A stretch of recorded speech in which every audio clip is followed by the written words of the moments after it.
Morning, everyone. Thanks for attending this session with Laurie.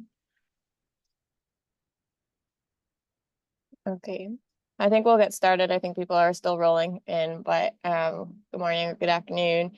Thank you all for joining. This is the second session of our Women Leading Life Science program, virtual series program. That's part of Nucleate's PATH initiative. PATH is the Professional Advancement and Training Hub. We run a lot of educational programming, and one of the ones that we really love working on are the Women Leading Life Science programs. We have dinners and then virtual series, and Jingnong, our director, did a really great job bringing in all these speakers, and we're super excited to have Laurie today, and I'll pass it on to Hajar to introduce Laurie to everyone. Hello everyone, and for today's session we have Dr. Laurie Morton. She's the Senior Vice President of Cardiovascular Research and Fibrosis Research at Regeneron Pharmaceuticals. She got a Bachelor of Arts in Biological Sciences from Rutgers University and a PhD in Genetic and Molecular Medicine from University of North Carolina at Chapel Hill. After her graduate study, she did a postdoctoral research at Pfizer Pharmaceutical, and then she joined MSKC, and then in 2002, she joined Regeneron as a scientist in the cardiovascular teams. She's also the executive sponsor for Pfizer, which is an employee resource group supporting women in science and engineering. Thank you, Dr. Morton, for being with us today, and please join me to welcome Dr. Laurie Morton. Thank you so much for that great introduction, Hajar. Okay, I guess I'll just kick everything off with the icebreaker question with Dr. Morton. So I wonder, what was your dream job when you're growing up? So when I was a kid, so maybe like 8, 9 years old, I loved to go to Great Adventure Amusement Park in New Jersey. I grew up at the Jersey Shore. And at that time, they had a water ski show at the lake in the middle of the amusement park. And I knew how to water ski and really loved water skiing. And so at that point in my life, I wanted to be like a water ski show performer. That was quite a unique answer, and Yeah. I always love to like ask those questions to people to kick off the conversation, because I think that kind of give us a little hint about your personality. So I guess probably I can assume you're like grow up as a person looking for excitements and challenges in your life. That and a real love for water and the outdoors and fun. Thank you. So now we know that about a little bit about a dream job. I want to like switch back to your current job and ask about what was the day like being the SVP of research at Regeneron? So certainly, my life has transitioned pretty dramatically throughout my, career at Regeneron. I've been at Regeneron now for this is my 23rd year. And certainly when I started, I was still more involved in hands-on experiments on a regular basis with my team. Now, the only time I really touch a pipette is if I'm doing like a STEM education program for children. And people start to get worried if I'm walking in the lab that something's wrong or that I need something, and try and get me out as quickly as possible. So most of my day is spent in meetings. I have my team covers a whole array of therapeutic areas, everything from coagulation diseases to renal diseases to hypertension and heart diseases to pulmonary diseases and more. And so for the most part, every hour of my day is switching topics to a completely different area of science and medicine, and really trying to provide some strategic guidance in each of those different settings. There's a segment of my day as well that is generally kind of hearing science from folks in other therapeutic areas at Regeneron, or our clinical partners, or some of our technology centers, to really kind of understand what they're working on and the tools and approaches that they're using, so that I can inform what we're doing. We're really kind of collaborative. We try to really be an unsiloed place to share science pretty freely and work together as much as possible. So, so there's a lot of that. And then there's some segment of my day that is meetings that center around, let's say, themes of corporate culture. I'm really engaged in our DE&I efforts at Regeneron, our employee development efforts, our organization communications, and other, and also Wiser. And so things that support our Regeneron community also is part of my day. Thank you. Thank you so much for sharing. So we all know, like, before you joined Regeneron, you pursue a PhD in genetics, and then you spent a few years as a postdoc. So I wonder what motivated you to transit from academic to industry? So, I granted, when I was 8 or 9, I wanted to be a water skier. But once I was in high school, I really understood that, like, science was my direction, and loved biology in particular, and had a family friend that was a chemist at Hoffman LaRoche. And so maybe when I was like 9th grade, had a conversation with him about how I thought, making medicine was really interesting, and that I loved biology, and did he have any advice? And at the time, this is now like 1985, 1986. He said to me, I really think that the future for new drugs is human genetics, and you should really think about genetics, because I think that that's where one of the exciting intersections of, like, drug development and biology is going to be. And so again, at that point in my life, I was like in freshman year general biology, but when we got to genetics, really, even though that little seed had been planted, like, all of the fireworks went off in my head. I think that now, in retrospect, when I talk to people who are really passionate about their science, they say, if they're a physicist, if they're a chemist, if they're a molecular biologist, if they're a biochemist, if they're a mathematician, they'll say that their passion is really driven by this feeling that their science, or their mathematics, explains everything to them. Like, it explains the universe in a way that is so satisfying that in some ways it feels like religion.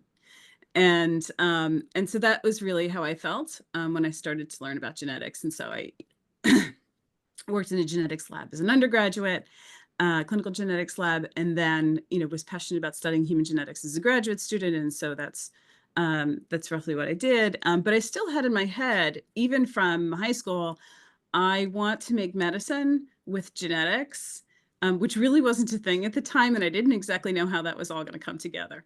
And so I really started my academic career with a mind of moving towards pharmaceutical industry or biotech industry. And so when I did my postdoc, I chose this postdoc that was at the time combined industry academic postdoc at Pfizer.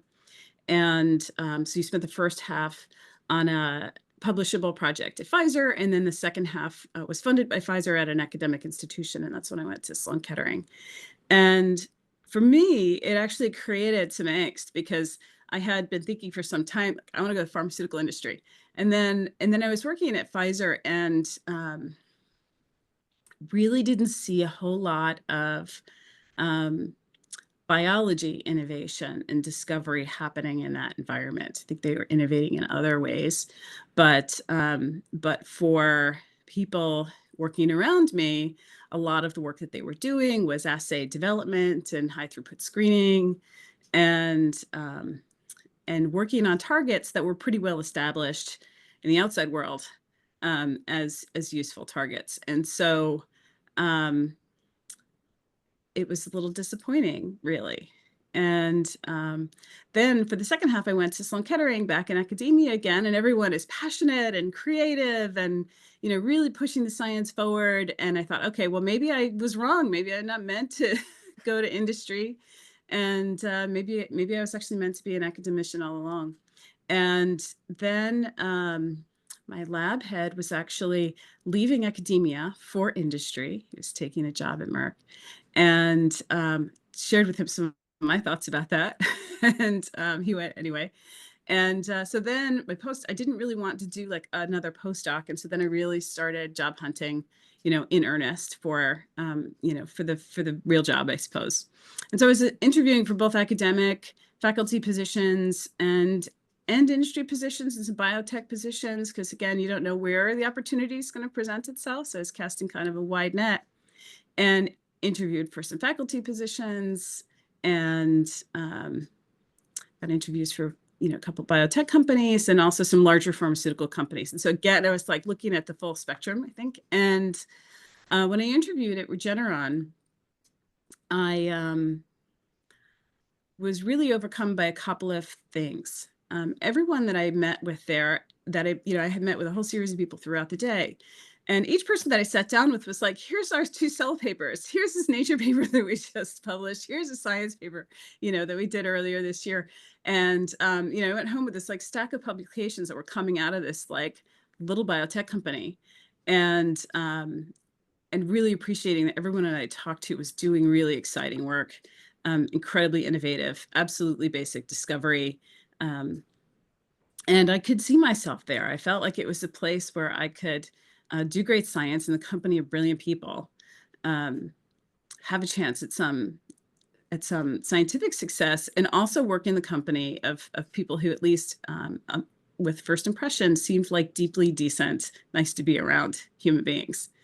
And you know, sort of fast forward 23 years later, it still is that way. I still feel like I'm really doing innovative, you know, field informing science, making drugs that I hope will help people. And some examples of already having done that, and still really, really like the people that I'm in the company of, both for their brilliance and for their just character and personality. Well, thank you so much for sharing. So it kind of seems to me that at the point you joined Regeneron, because the position you took is kind of an intersection between pure academic and then pure industry. So you like feel yourself more comfortable like in between. So now like you have stayed in industry for a longer time. Now looking back, what do you think are the biggest differences between like academic and industry, and how like we can choose between this? Yeah. You know, so I think there are some real similarities in terms of the drivers. You know, I think that, you know, as a younger student, you imagine that research in academia involves all of this intellectual freedom, right? You can go in any direction you want to go. And that's true to an extent. But there are some real realities, right? That if you want to work in academia, you need to have work that will be fundable. And so then you're actually constrained by the limitations of what really is fundable. And that can be most largely informed by application. You know, is there an application to this work, to something that we can imagine that is going to contribute to the greater good in some way? That's quite similar to us. I think that's quite similar to the work going on in my group. And the people who, you know, the scientists now that work for me have a lot of intellectual freedom to pursue ideas that we're excited about. But we still really need to establish that the thing that we're headed toward is going to have an application. Now, you know, it starts to be more constrained than in academia because, you know, so in academia, it may be just, I want to learn something more about a pathway or a cell biology or how things work. Because those cells are contributors to this disease, or this genetics, you know, creates some vulnerability in this other disease. You know, at least I'm talking in the terms of, you know, biology. So we do have some constraints of practicality, but we still have a lot of freedom to explore things that we're interested in. But it's more focused on, you know, on is there, is there opportunity for a therapeutic on the horizon in this course of work? And then as you move even more toward, let's say I'm going to collectively call kind of big pharma, you have less freedom and more business decisions kind of driving your research direction. And you can also be in, operational aspects of a company or even an academic institution as well, where, where your work is part of is part of kind of a core activity or a tech activity, where you're part of the process, you're doing something to help advance a drug, that may not be such a creative role. I have kind of really maybe one of the more free roles to pursue new ideas. And there are certainly other roles within Regeneron that are more kind of pipeline focused. So like academic and industry, those two are not like the two sides of the coin, but it's more like what you said, like a spectrum. It's a spectrum. In fact, even in academia, right, you can be working on things that are very translational. Where the objective is to make a drug in collaboration with, with the medicinal chemistry department at that institution, or, in collaboration with the clinical group, to really understand, patient biology with clinical endpoints. And so, so I think there's a spectrum. The other point that I like to make, right, is that is when it comes to like presentation and publication. Because I work for a company, when I go to present something, I need to actually have like my disclaimers, right? And if you're a clinical academic, sometimes when you're getting funding from some company to do a trial, you have to put these disclaimers on there saying I'm getting funded by this company. And so I always have to disclaim that I work for a company. And I have to say it irritates me every time, because I think that I like to think that everyone is in pursuit of the truth, right? But the drivers for sharing information with the outside world are different, depending on your organization. And so when your existence is dependent on that external communication, your motivation for getting data together that, people think is exciting is different than it is for me. For me, the pursuit of data and science is really to establish the truth. We have actually a really hard determinant of the value of our data and its relationship with the truth, because if what we're producing is not the truth, that's not going to help anyone, right? And if it doesn't help anyone, then we're not going to be successful, right? We're not going to make a successful drug if we're not underpinning our discovery with what we think is the most reliable, proven by multiple ways, like rock solid truth. As opposed to, I did some experiments and it turned out this way. And, I think that's really interesting. And I have some hypotheses about what's going on here, and I got to just like push this out in the world. And so, certainly I see when we're trying to replicate work from the outside world, it's a pretty high failure rate for replicating other publications. I'm sure everyone who's working in academia experiences the same thing.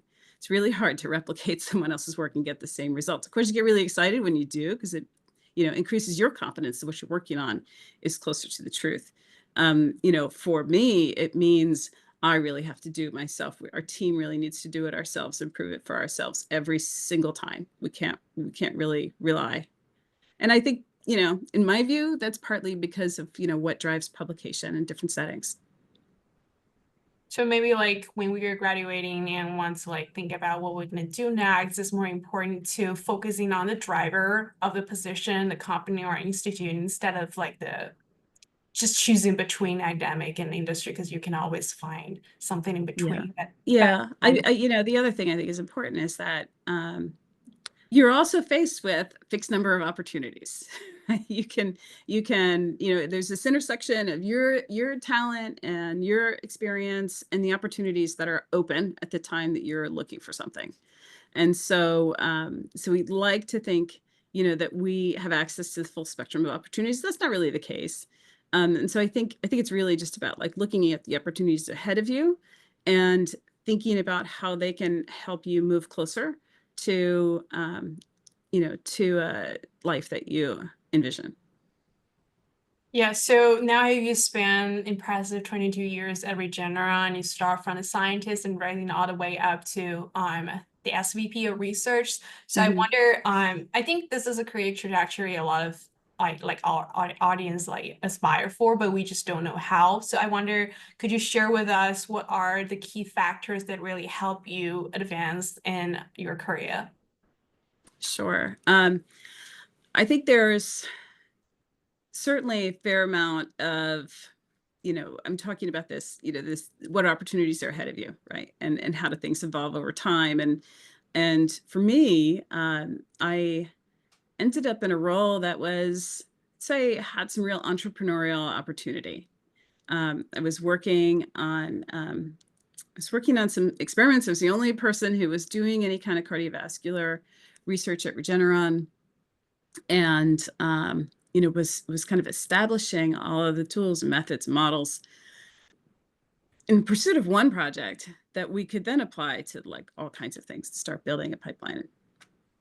And so, so I had this great opportunity to come into a role where I could start defining, myself as the expert in a particular space, and build tools and a team that could enable us to do more things. And that just has grown progressively over the years. So some of that is a little bit of luck, and and where I landed in opportunity, and where I landed in the growth timeline of Regeneron too. Right when I started at Regeneron, it was about 800 people.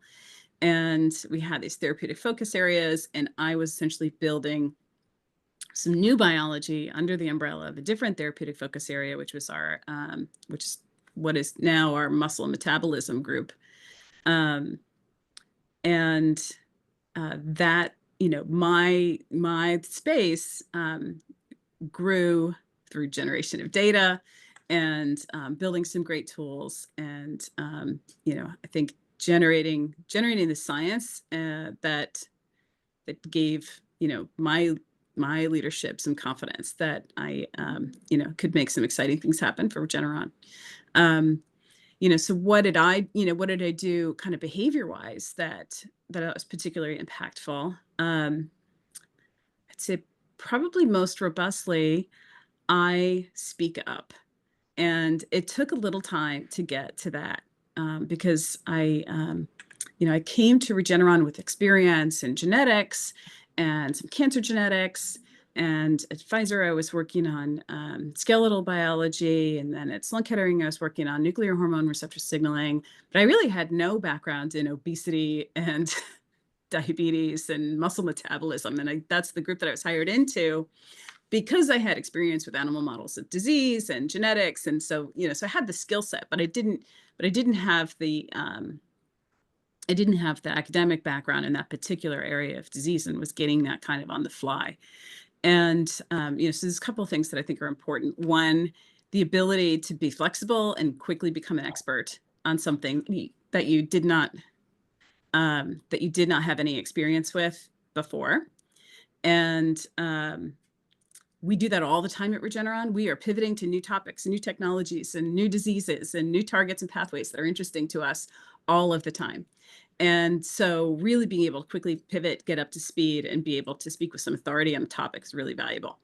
But of course, you don't do that right off the bat. You're just in learning mode. And one of the things that had an impact on me is that I'd be sitting in big department meetings or research meetings, and and really actively listening and trying to soak in as much as I could, and thinking about scientific questions that were ahead of me as someone's presenting their work. And one of the things I realized was that as I had a question in my head that was in reaction to some data that I was seeing on a slide, or or a proposal that I was seeing on a slide, one of our SVPs that I really respect is Drew Murphy. And very frequently, the question that I had in my head, he was asking the speaker. And, and so over time, I was like, I had the same question. This is so great. I must be on the right track, right? And so, so there's this kind of pivot where I thought like, well, maybe I should just start asking my questions, because I seem to have I seem to have at least some of them are the right ones. And so then I really just, kind of got over my fear and started to be the one, who would ask the question or make the observation based on what we were seeing. And how great is it to have like one of the research leaders go, that's exactly what I was thinking. And kind of take that, put that phenomena, I guess, to my advantage. And so, so those kinds of things like help you build confidence and require some bravery and, and really the confidence to speak. The other thing that I, have, also really, I guess, been unable to stop myself from is really when I feel passionately about something, I'm going to speak. And it's interesting how rare that is. I think there are people certainly who speak without thinking. They say things that aren't useful or don't really advance the conversation. And so I'm not recommending that, right? I'm not recommending speaking for the sake of speaking, because there are plenty of people who do that. There are also plenty of people who repeat the thing that the more senior person has just said in a different way to make it look like, they're like there's kind of like this, I don't know, jumping on the train kind of effect. And I don't actually recommend that either. Although, in some meetings psychologically that is helpful to those people, but because people like to be agreed with, even senior people. But it really is, having the confidence to make that valuable contribution that you believe you can make in the moment. And that will really, I think, set you aside, because most people don't. They just sit there quietly and listen to leaders and, maybe talk amongst themselves afterwards. Yeah, I really thank you so much for bringing this up, because that kind of align with the next question I'm going to ask, because like a lot of young women today have this problem of speaking up, because we are sometimes don't feel confident enough to say what we're thinking in our mind. That is like the first step is like really hard for us to do. So I don't know if you have any advice for us to be more confident and be able to speak up at the first place. Well, I think, kind of leading back to what I, was saying earlier, that you take cues from the environment that you're in, right? Who are the people who are speaking up? Yes. And what are they saying? And so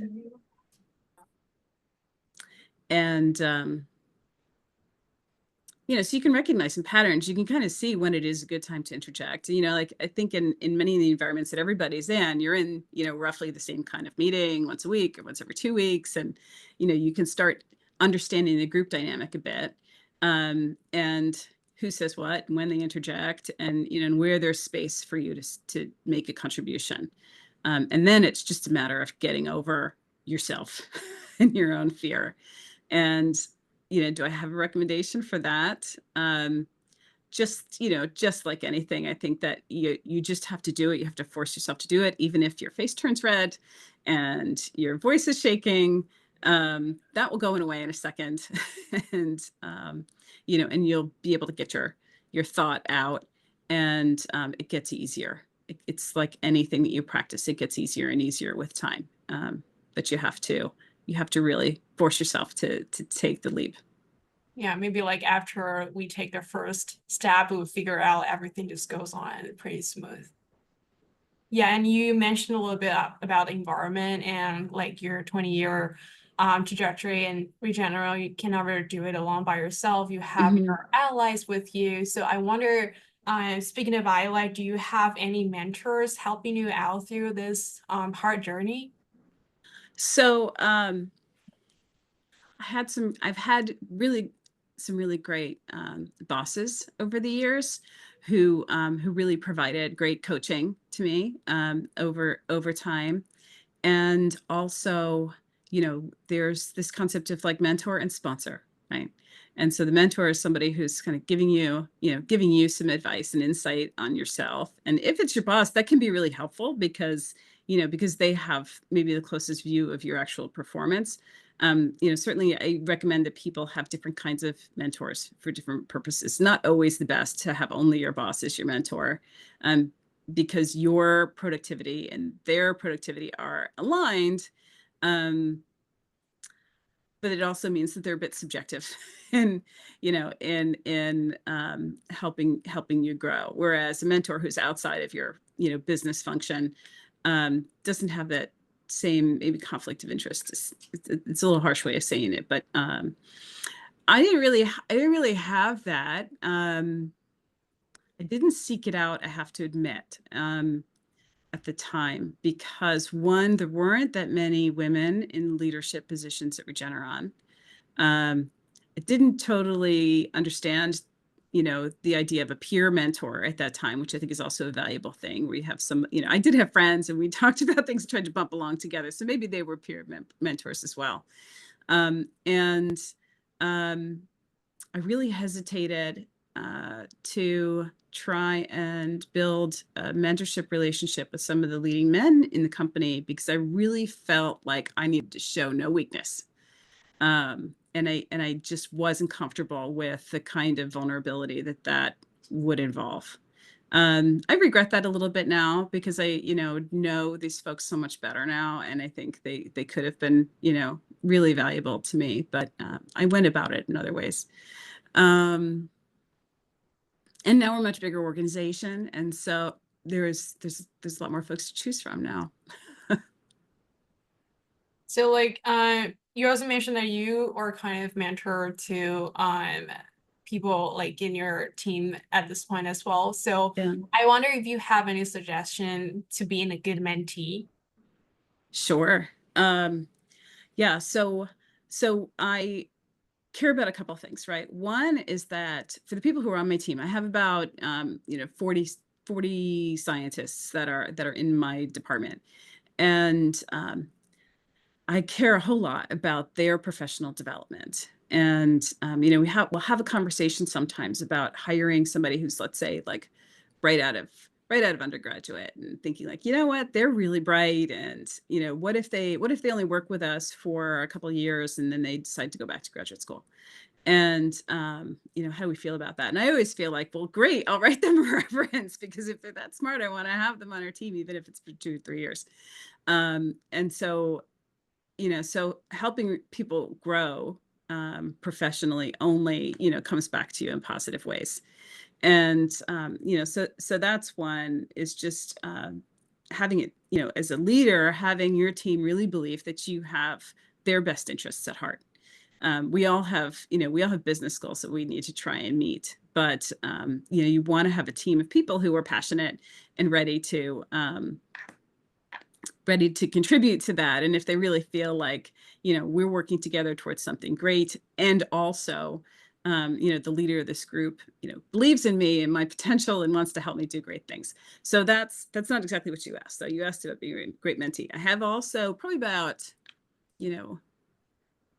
with different levels of frequency, about a dozen or so mentees at Regeneron who are outside of my group. And there, it really depends on the person and what they're trying to get out of our mentorship relationships. Sometimes it's somebody who's quite new to Regeneron, is joining, in a kind of a senior capacity, is trying to get the lay of the land. In some cases, it's maybe a more junior person who's trying to figure out how to grow as a scientist. And so what's most useful to me is to really understand what the goals of the mentee are. Like, if they just want to hang out with me to have me drop some wisdom here and there, I can do that. But I don't think that that's as valuable as having a real conversation about how they want to grow professionally. What are the things they see in themselves that they'd like to be able to build on?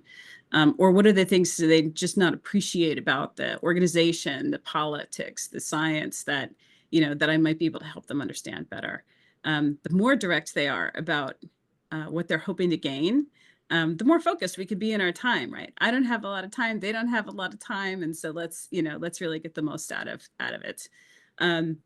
What's really helpful to me as a mentor is, is really learning from them, because in each of those cases, my mentees are all in different parts of the organization, and they really help me understand the culture and personalities, the function that they're in, what people are talking about in their function, what matters to them. Again, as I said, I'm pretty invested in, Regeneron culture. and and how we have, on a large scale, a healthy organization of people who really feel enabled to do their best work. And so, so I feel like I get some really great kind of organizational intel, as well as better understanding of science that is my science, from my mentees. And so, I think that the best mentorship relationships are a two-way as well. Yeah, I think that is very valuable advice because being a mentee, sometimes we don't know what we can actually provide for a mentor, but if we can think in that way, that actually can help foster a relationship and kind of maintain that for a longer time. And I think you just mentioned a little bit about your team, and that is very important, another important ally for your achievement. So I wonder, like, if we can ask a little bit more about your leadership style. How would you lead your team, and how would you support them to kind of achieve their best? And also, what kind of culture do you want to create with your team? Well, I alluded to this already. I want Regeneron, research and development, and in my team in particular, to to be a place where people can do their best work. And there are a lot of things that go into that, right? It's not just about hiring the most talented people, but hiring a team of people who are going to collaborate well together. And and there's a team personality aspect to this as well. Like, and maybe folks appreciate, right, that it only takes like one toxic person to really like upset the apple cart in a big way.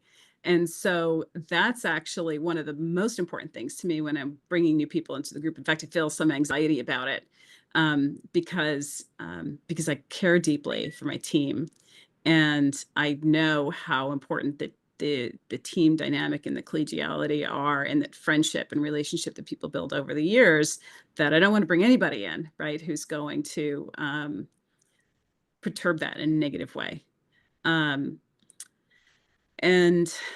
so my first priority is often, what do I think about the energy that this person will bring to our group, and and can they learn? Can they think, and can they learn, and what kind of energy do they bring? Again, that wasn't exactly what you're asking, but but I think if you have this culture where you have talented people who can learn from each other and can be creative and can feel comfortable, right? Where it just doesn't matter what, where you came from, what your background is, what your cultural background is. You'll be embraced in this group, and have the confidence and feeling of safety that you can bring your best self to work. And so that matters the most to me. And I really feel like if we kind of center how we act together around these things, and we've brought in people who are talented in the first place, we'll do great science together. The other thing I really try and do for my team is think about, I have access to a lot of brilliant people and years of listening to the kinds of questions that they ask, the kinds of things that they're looking for. And those are now baked into things that I'm looking for when I'm looking at data. And so, so I also feel like, again, because everything we do needs to be centered on the truth, I will push very hard on our science, and, really try and think about it from different angles. And how could this be wrong? How could we be headed in the wrong direction or making the wrong interpretation? And, and how can we make our understanding of whatever it is we're trying to study stronger, stronger, stronger? So, so with all of this, like, collaboration and collegiality and fun and happiness, right, there's also like some, real scientific intensity that can feel, tough. But I But think I it's think really it's important. important, yeah, that you have already built this very collaborative and the environment, the culture that everyone is comfortable with, that people will accept the harshness or like intensity with research, and that is exactly what a team wants to thrive on. Yeah, I think there's already a lot of good questions in the chat, so I'm gonna like closing this up with one last question. That is, what do you think are the strengths and perspective that women can uniquely bring into leadership roles? So, I guess I'll start by saying there's all kinds of people, right? And so I don't want to broadly say like women are great at this, because there are plenty of women who are not great at that. And and there are things that people might think like, oh, men are really good at doing this, and but in reality there are plenty of women who are good at doing that too. And but I think with that disclaimer in place, I do think that women often bring some real talent, and emotional intelligence to the table when we're working together, and some sensitivity for how people might be feeling, in different kinds of interactions, some empathy for from circumstances and how that might influence how someone is coming to work and interacting with everyone else. And I think that that's a real strength of women, in really any collaborative environment, that they really help foster some environment of collaboration and understanding. Thank you so much. I really love what you were to just share with us, and now I want to open the floor to our audience to ask questions. Harjar, could you help us moderate this Q&A session, please? Sure, I will go over the questions that we have in the chat, but please feel free to unmute yourself and ask any question.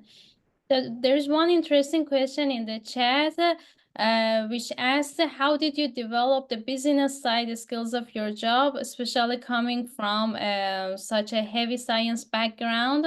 People are thinking for the transition to business role within the biotechnology and pharma, and they wanted to know your point of view. The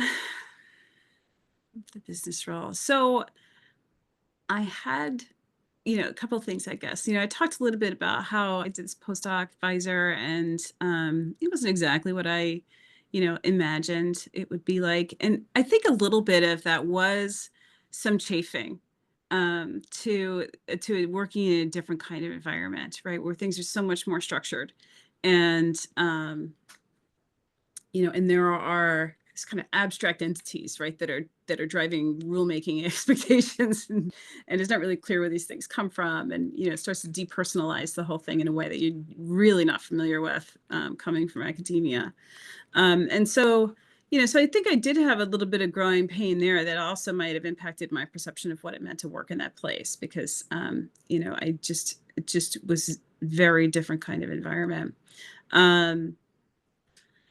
Generally I overcome these things with, building relationships, and building allies and friendships and collaborations, and and that goes a long way, I think, right? You build connections with people, right? Even where you're struggling, they can help you kind of like work it out. At Regeneron, when I started at Regeneron, I would say, that it was pretty adolescent biotech company, in that Regeneron itself really chafed its structure and business driving drivers, and process. I think we really felt like the things that that are really powerful tools in a larger company were like restrictive of our creativity. And so, so I think that I came into an organization that was also kind of chafing its structure. What we learned as Regeneron grew is that there is structure and process, that you need to facilitate like expectations, or some uniformity and able to function as an organization gets more and more complex. And so fortunately, I was able to grow up with Regeneron. And, and also I think I still hold pretty tight to, let's not overdo it with process. Let's not overdo it with, the kind of the constraints of doing business, or think about the spaces that need to be constrained and the ones that don't. And let's not like put any unnecessary, boundaries on people and how they do their work if we don't have to.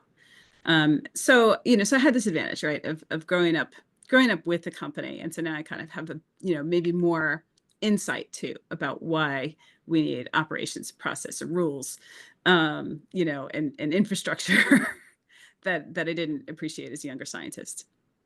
Yeah, I see. Thank you so much for the answer. You also talked about how, from the scientific wise, how you moved from Pfizer to MSKC. There is a question here that, what do you think are essential skills that you learned during your postdoc that help you to thrive in the industry? Well, one of the advantages of doing this industry/academic postdoc, right, was certainly a taste of both environments.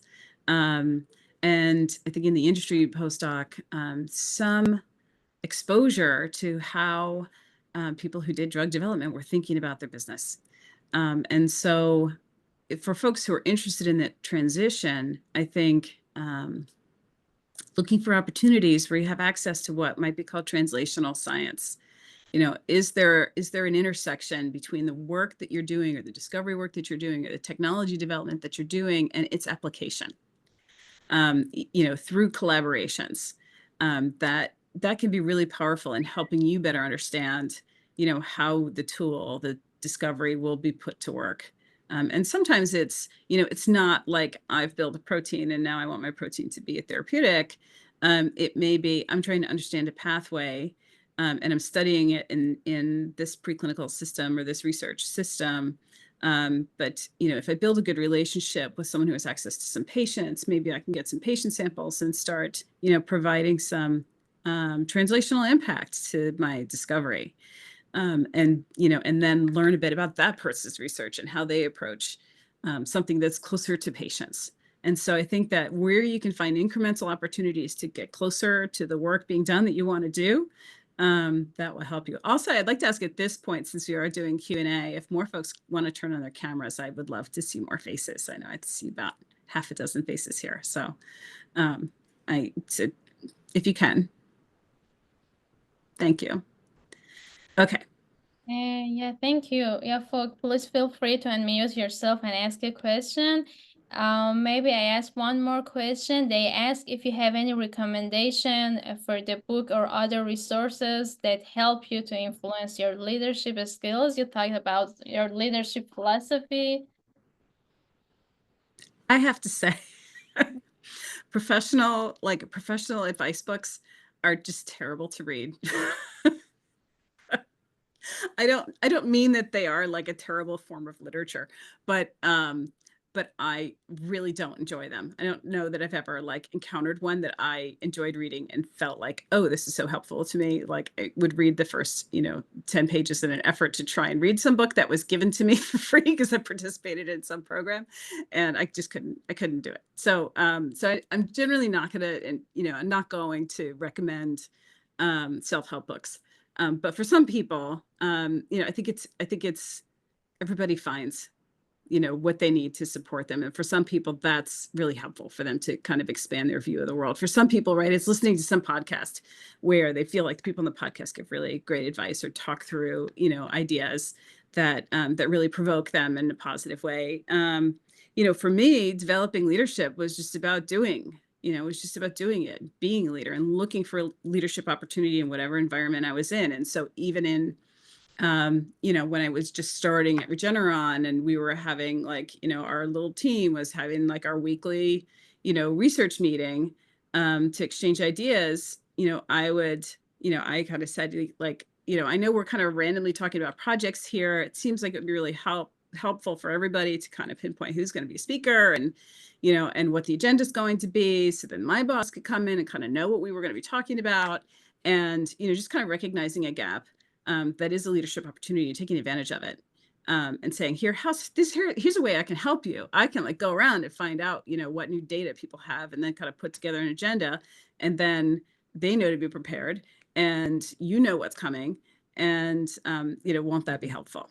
And, you know, so it's like little things like that, just kind of recognizing where there's a need and then stepping up to fill that need. And people recognize this, right? Everybody wants help. So when you're going to help the boss, you should.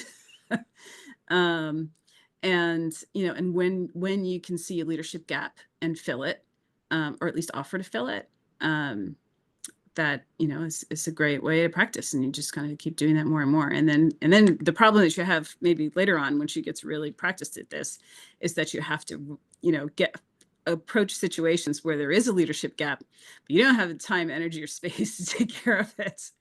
And, feeling comfortable saying, this needs to be addressed, but it's not going to be me. I can't be the one to do everything.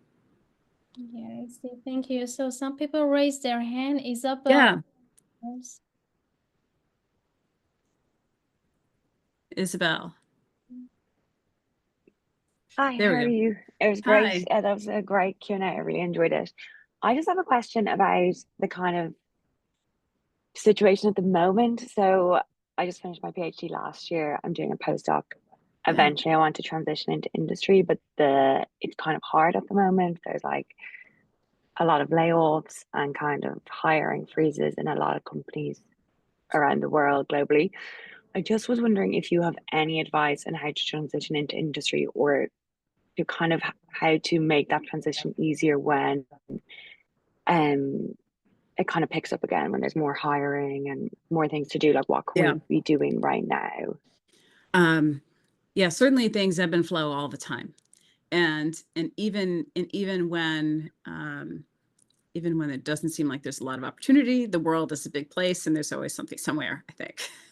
I think if you aren't finding the next thing, right? If you're actively pursuing the thing you want and there really aren't any opportunities, then it really is about looking around you and the opportunities that are around you.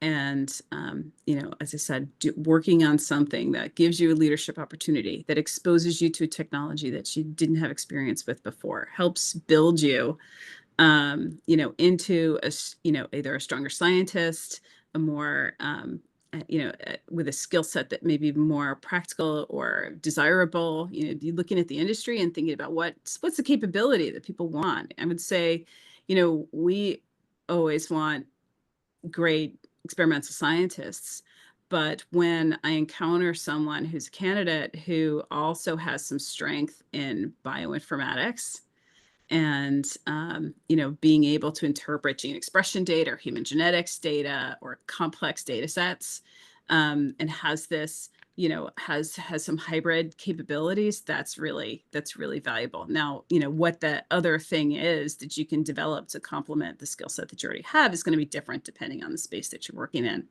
But I would say, like, what else can I learn that will really make me a stronger scientist?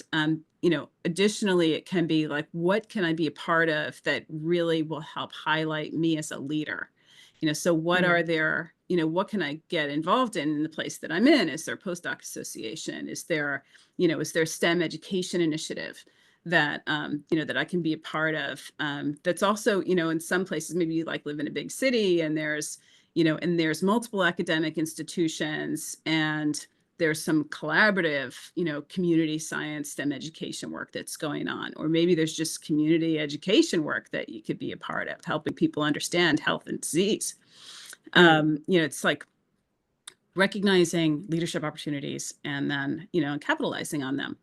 The other thing I think I want to mention is the power of being involved in STEM education as a young and developing scientist. One of the things that we value the most at Regeneron is the ability of someone to take a complex idea and express it, to boil it down to its fundamentals and express it in a clear, understandable way. And without jargon, right? Without kind of floating over assumptions. Oh, well, everybody just understands this already. And so I'm going to really gloss over this concept and the assumption that the audience knows what I'm talking about. They don't. They never do, by the way. And so, or even if they do, everyone also appreciates a reminder. They need a reminder of the space, the biology that you're studying, the space, it'll come back, and then people feel smart, and that makes them feel good, and then they'll more positively view your presentation anyway. But mentoring a science research student, it's funny, it makes thumbs up. Or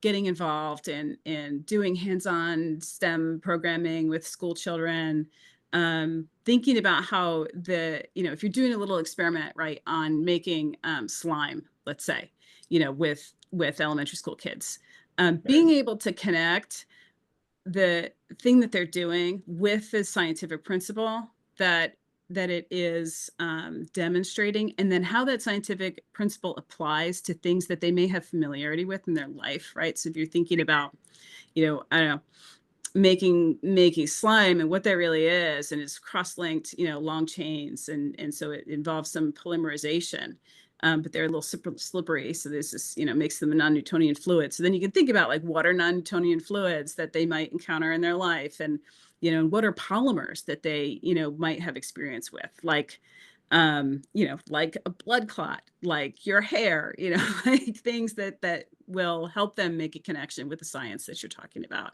I'm going on about this a lot, but I can't emphasize enough how being able to do this really pays off in your ability to communicate your science. And the better a communicator you are of your science and your work, the more successful you will be, period.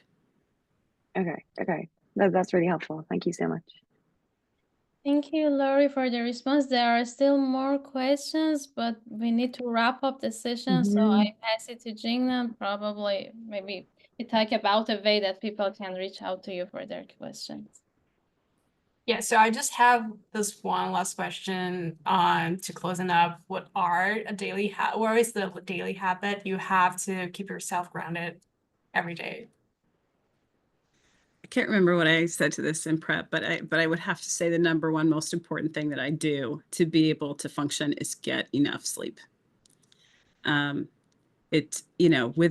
that, it is kind of, for some people, maybe it's get enough caffeine, but without getting enough sleep, everything else starts to fall apart. And so for me, it's number one. Well, thank you so much for sharing this with us, and getting good. I think my prep answer was like to talk to my kids at the end of the day. You actually said both. Yeah, you actually said both. Get good sleep and talk to your kid as well. Okay.